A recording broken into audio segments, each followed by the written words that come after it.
بارگاہ سے یہ بات سنی کہ جو شخص مر گیا اور اس نے جہاد کیا ہی نہیں ساری زندگی، چلو جہاد کا تو اسے موقع ملا ہی نہیں، جس طرح ہمارے پاکستان کے اندر اب آپ سمجھتے ہیں کہ ہماری فوج ہے اس لیے ہم جہاد پہ نہیں جاتے، عوام جو ہے وہ اپنے ٹیکس دیتی ہے تاکہ ہماری فوج جو ہے ہماری حفاظت کرے۔ یہ تو ہو گیا جو نہ کرنے والی صورت ہے، لیکن دوسری صورت یہ ہے کہ بندے کو دل میں کبھی اس کے خیال بھی نہیں آیا، کبھی اس نے نیت بھی نہیں کی کہ میں اللہ کی راہ میں کبھی نکلوں گا، جہاد کروں گا، کافروں کو ماروں گا، اللہ کی راہ میں کہیں شہید ہو جاؤں گا، مجھے اللہ شہادت مرتبہ عطا فرما دے، تو اس وقت تو آپ سوچ سکتے ہیں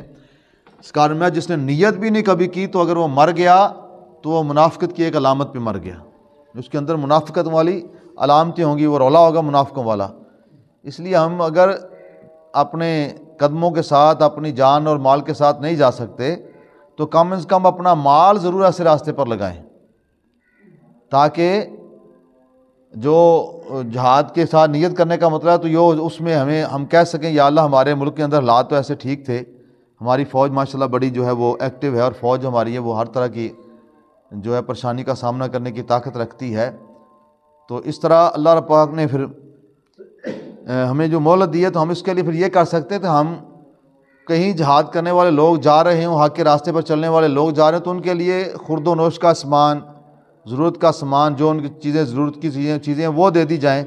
تو آپ پھر اسی طرح ہو جائے گا جس طرح آپ بھی جہاد میں شامل ہو گئے۔ تو اس جو آپ کے سرکار کا فرمان ہے کہ بندہ منافقت کی ایک علامت سے پر مرتا ہے تو اس سے آپ بچ جائیں گے۔